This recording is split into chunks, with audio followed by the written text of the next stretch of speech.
Hello and welcome to week 5. So this week, this is the other side of the midterm. So everything should be smooth sailing from here. So we have two more discussion boards left, the week 5 and week 6. And then you have to do your final assignment and we'll be wrapping things up. For this week, we're going to continue with literature along with discussions about literature from the contemporary period. So, before I get into what we're going to talk about for this week, I want to just make a reference to the discussion boards. Again, I think that we are doing a great job on the discussion boards, but I just want to remind you to pay close attention to proofreading, spell checking, grammar check, along with using, and for this particular week, I'm going to be more strict on your use of in-text citations and the proper punctuation with titles. And I'll explain that a little bit more as we go on. But for this week, like I said before, we are going to continue with literature from the contemporary period. And we're going to read a short story by Derek Bell. And the name of that story is called Space Traders. And Space Traders falls along that vein of Afrofuturism, this sort of black sci-fi subgenre that was characteristic of, that is continually characteristic of the contemporary period. Along with Space Traders, I've also included, I actually was able to find a link to the short film that was released as an adaptation of the short story, which was a short-lived series that used to come on HBO back in the 90s, entitled Cosmic Slop. And it dealt with a lot of sort of this sub genre within the contemporary period of Afrofuturism.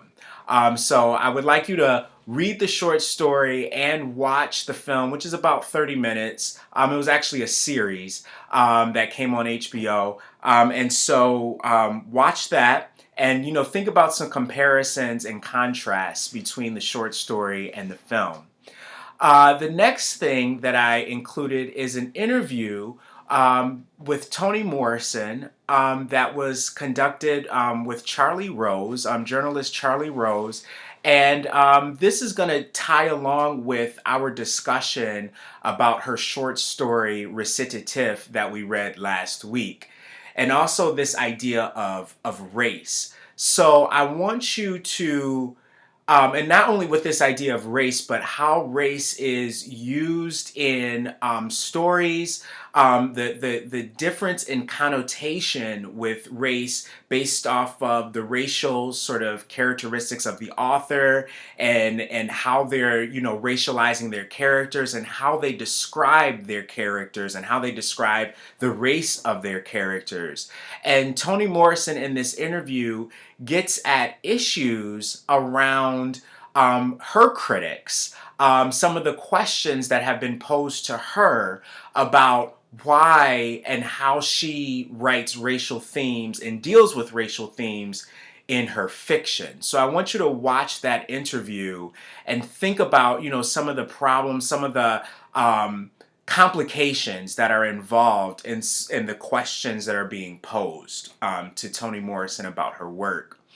And then I've also included a short biography on Kiese Lyman, who we will be reading for the rest of the semester. We will be reading his novel, Long Division, which is an interesting, fascinating novel that I think is a great product of contemporary African American literature. And as you read that story, so for this week, you'll only read pages 1 through 77. And I'll put that on the announcements, and it's also in the discussion board post. You'll read pages 1 through 77, and you'll find that The story is fascinating in the sense that it deals with. I'm trying not to give any spoiler alerts away, but it deals with different time periods. It deals with not only current present issues, and what I mean by that is issues in 2013, 2000, because the novel was published in 2013, but also it deals with past issues related to African American culture and race. So remember when we read about contemporary African American literature that's written post 1975, is that we have this melding of two time periods, the present along with the past, and we're going to see that taking place in the actual novel. You want to be sure that you read the novel closely because it has a tendency to jump different contexts and different periods. So you want to be aware. Look at things like when you see the font shift or you see a change in font. Think about how the setting might be different and the characters might be different, the time period might be different. So pay close attention to those little sort of things that seem insignificant when you approach this novel. Along with that, I want you to go back and revisit the announcements page from week 1. And I think that as we've worked with biographical criticism, new criticism, formalism, along with we've asked questions about structuralism. These are 3 examples of methodological approaches to literature. So what I want you to do this week is go back to week 1 and click on that link that discusses approaches to literature, and you'll see that we're not going to cover all of the approaches to literature, but now you have a deeper understanding of the different approaches to literature, and I want you to go back, revisit that link, and see other examples of different approaches. And you'll notice that these approaches, some approaches don't agree with each other, while other approaches overlap each other. And the reason why I wanted to bring that up is because this is going to give you a foundation in regards to question number 3 on your final assignment. So for this week, I'm going to ask you a question to help you sort of to get you grounded to answer question number 3, which is related to academic sources on literature in your final assignment. So in relationship to that, if you go to the content section, there are 3 academic articles written on the stories that we have covered. One of those academic articles is written on space traders. Another of those academic articles is written on Clay's arc. And another one of those academic articles is written on recitative.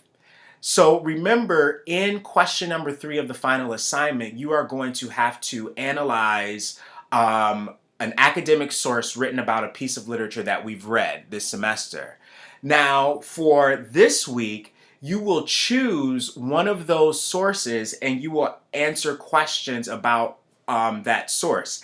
Now, you can use this same source for your final assignment, or you can find something else. But these are some examples of some academic sources which approach a discussion of this literature from these methodological approaches that we've been looking at in terms of biographical, formal, and structuralist criticism.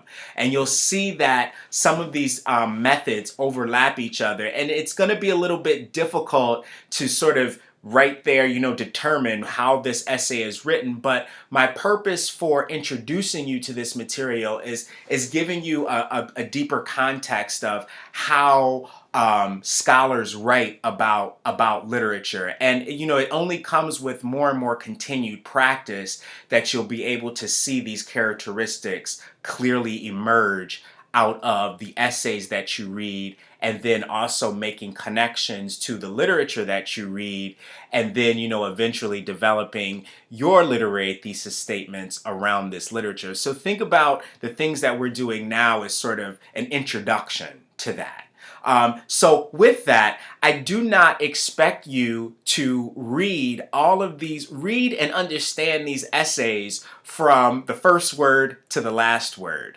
That's one of the things you'll learn as you progress in your upper level classes. When you're reading scholarship, when you're reading academic essays, it becomes this matter of applying active reading strategies, so that you can pull out the thesis statement, so that you can look at topic sentences and see how the thesis statement is being supported.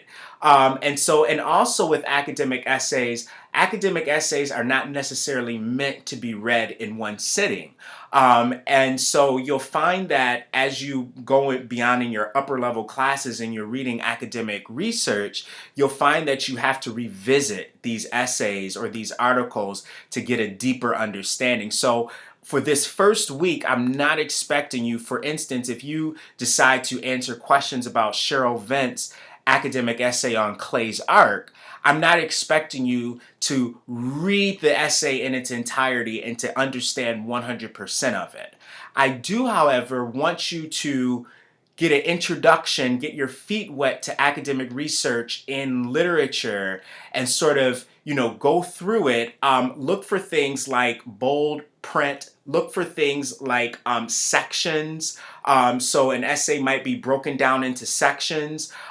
Look for things like the abstract. Not all academic articles will have an abstract, but some academic articles will have an abstract, which is a short paragraph that sums up the whole essay. Look for things like a works cited page. Look for things like in-text citations. Get a sense of what's happening and then go through and read the first part. Read the first part closely and see if you can figure out what the author's main point is. And a lot of times in literary research, the author will not only state their main point, but then they'll also state how they are going to prove their main point. So they might say that I'm going to use this philosophy and apply this philosophy to my reading of this text to illustrate that, and then you fill in the blank. So I want you to try to get your feet wet and get a sense of what these authors are talking about in relationship to the things that you are reading. And again, when you answer that question about the academic articles on the discussion board, you only have to choose one. And they are signified in the content section of week 5 as academic articles. I actually put that in week 5 so no one will be confused. Let's see if there's anything else that I want to cover. Finally, in terms of the discussion board post for this week, I am going to be strict about in-text citations. I've included a link on in-text citations, and I'm also particularly in questions 1, 4, and 10, because in those questions, I want you to get into the habit now of using direct quotes to prove your point. Now, the thing that I want you to be aware of this week is that I want you, when you use direct quotes, I want you to clearly describe the context, break down what's happening in that scene, provide the direct quote, and then do what's called synthesize that scene or synthesize that quote and tell the reader how that quote supports your observations about the question. All right, so you have to use evidence from the quote to support your observations. So when you're doing that this week, I'm going to want you to include in-text citations, the page number and the author. Along with that, make sure that you check out the link on the punctuation of titles. So I'm going to be strict on that this week as well. So short stories are punctuated differently than novels. So you want to be sure that when you refer to a novel or when you refer to a short story or you refer to a poem, that you are punctuating it correctly. versus this idea of using quotes versus the idea of italicizing the title. So you want to make sure that you review that link as well.